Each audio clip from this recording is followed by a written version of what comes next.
Hi, everyone. Thank you for joining me today. I'm Karen Anderson from Georgetown University in Washington, D.C., and I'm going to give you an update on myHDstory. This is a Huntington Study Group patient-reported research platform. So as I told you last year when we first introduced this project, this is an online platform for a patient and caregiver longitudinal study in HD.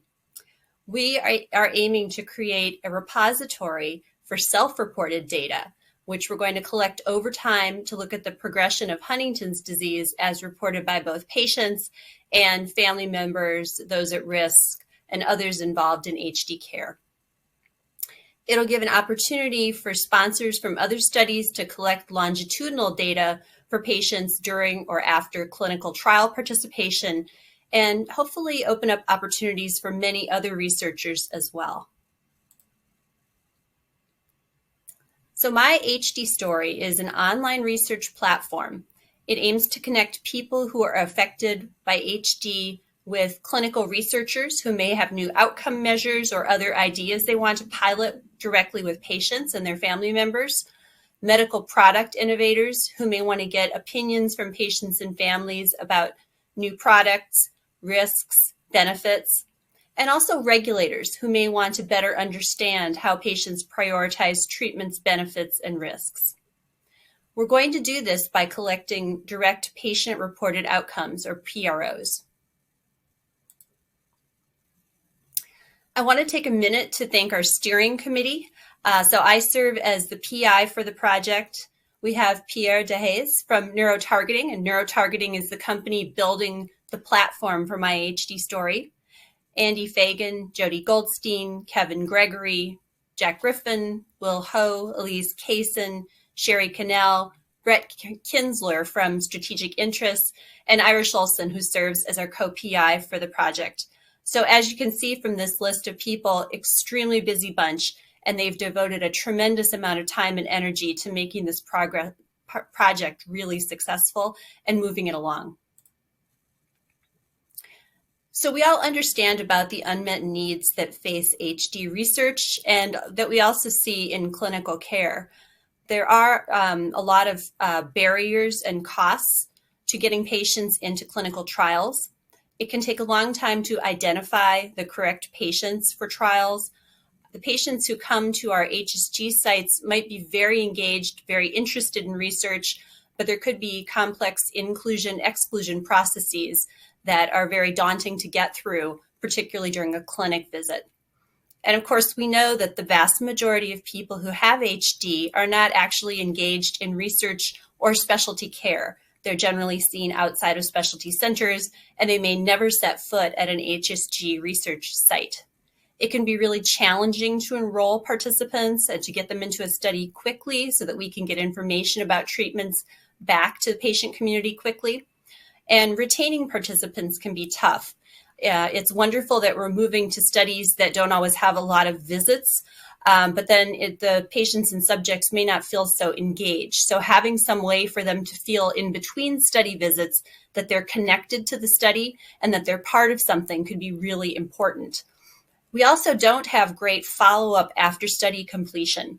So there are often things that people will tell me in clinic visits after they've been in a study, but wouldn't it be great to have a systematic way to capture that information? And we think that myHDstory can provide venues for all of those needs. So again, we don't get terrific reporting from clinical trials in many settings. The visits are quite far between. We don't see the patients in their home situation. The experience that they have coming into a research center may be very different from what we see at the clinical research unit. So a way for people to report in between visits what they're experiencing, what's good, what's bad, to connect with questions would be terrific during a clinical trial. We want to make sure that our treatment priorities align. So if we as researchers are prioritizing certain types of treatments, certain problems, we want to make sure that those are the ones that really impact patients and their families. Those are the ones that will really make a difference for them. And then the inability to quickly share new knowledge and data. So we want to have a system where we can push out information quickly, get responses back, and answer questions quickly for patients and families. So today I'm introducing the first study on the myHDstory platform, our pilot study, and this is called Making HD Voices Heard. This study is going to only be open to people who have an HD diagnosis. So when you've heard me talk before about myHDstory, we've emphasized how it's open to everyone from HD families. For this first study on the platform, we decided to back up a couple steps and really open it only to people who have HD to see how they experience the platform, how they like it, whether it's really feasible for them to use this platform. This is going to be a limited number of participants. So we imagine between 500 and 600 people will be recruited over 2 or 3 months. Again, once the full platform is running, we're hoping to have hundreds of participants. But for the pilot study, we want to collect a small amount of data so we can really get an idea of the platform metrics and how it's performing. And this will be a cross-sectional study. So the pilot study is going to be a one-time visit in contrast to the bigger myHD platform, which will have many studies over many, many visits and many years. For the pilot study, we're going to limit the assessments. So there will be a select number of assessments. There are many questions that we'd like to ask, but for this first venture, we thought we would limit it to a few really key things. The same assessments are going to be given to all participants. So in the future, we certainly have plans for a branching logic where people from one group might get one assessment, people from another group might get another. Participants might choose to do core assessments, and then others might choose to do many, many other optional assessments. For this first study, everyone will be asked to do the same set of assessments. And really the key for this effort is going to be the user satisfaction feedback. That will really tell us what people like about the platform, whether it's engaging, whether it's something they'd come back to or recommend to family members, and how we can improve it when we launch the full platform. So the assessments for the pilot study, Making HD Voices Heard, will include self-reported demographics. We'll use the self-reported total functional capacity scale to get an idea of HD staging. We're going to use the real centerpiece of this is going to be patient-reported outcome measures. We're going to use the patient-reported problems, the HD prop, the general health prop, and the personal well-being prop. And then we'll have exploratory questions about COVID exposure, COVID vaccine, falls, genetic testing experience, and other questions to see how people respond to those types of questions. Again, the centerpiece of this project is really the HD prop and the other props that I mentioned. These were all developed by Irish Olson at Gray Matter. And the prop is devised so that people can give verbatim reports in their own words about how they experience Huntington's disease. So it's devised to capture what are the most bothersome problems about Huntington's. So someone might report balance problems are most bothersome. Then they're asked, in what way does this bother you? What are the consequences for your daily function? Someone might report, I can't carry a laundry basket up the stairs without falling. In terms of severity, they're asked to rank severity on a categorical scale. And then for the later version of the prop, they're also asked to report interventions that they might do themselves. So if you have a balance problem, perhaps you stop wearing flip-flops on the stairs and wear more stable shoes, for example. So really our goal with the pilot study is to test this online platform to really see how we can gather data about the patient experience of living with HD. This will be centralized data collection, so there will be no sites. It will all be centralized through the web. And again, we're going to look at what results we can collect with self-reported disease stage, which is different from our usual investigator-rated disease stage, and self-reported symptoms to see how these might differ from how we categorize symptoms. We want this to be easy and engaging to use. So we want it to be a very user-friendly platform. It will give an opportunity to participate for many, many people with HD. Anyone with an HD diagnosis who can ambulate and take care of their own basic needs is eligible to participate in this online study. And that includes with proxy help. So if you're someone with HD who may have difficulty typing or answering questions, you can ask someone else from your family or a friend to answer questions for you. And this will be, again, an opportunity for patients to report on their symptoms using their own words rather than predefined categories or predefined checklists.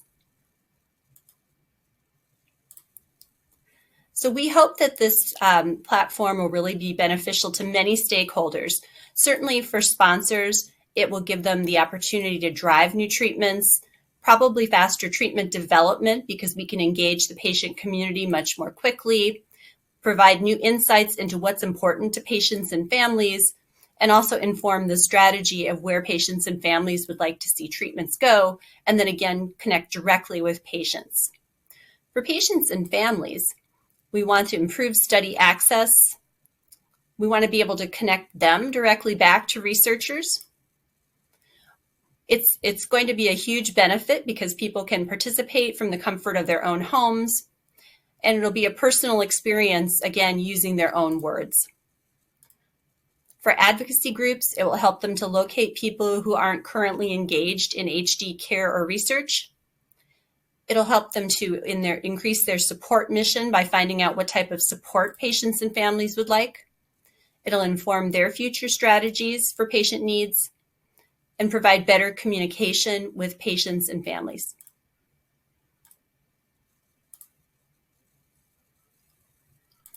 Then for those of us in the research community, it will save time and effort because we can really get some of these assessments out more quickly.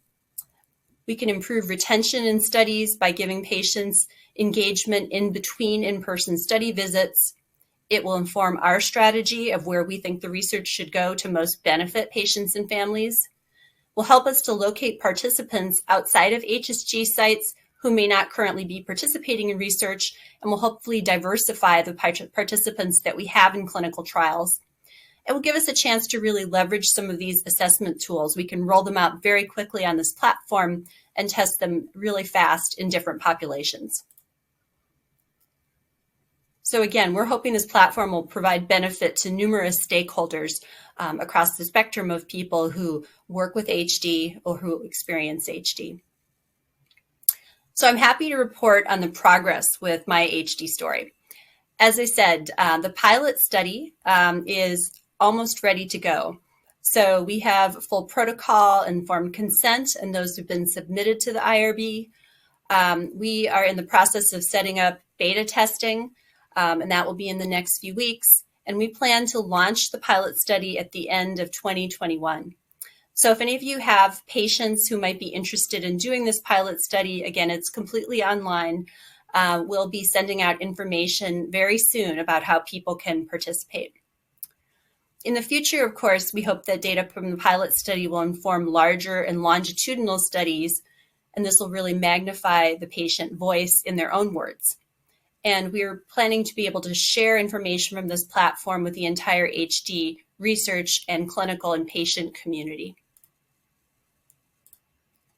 Thank you again for joining me today, and I look forward to coming back next year to tell you more about our pilot study results.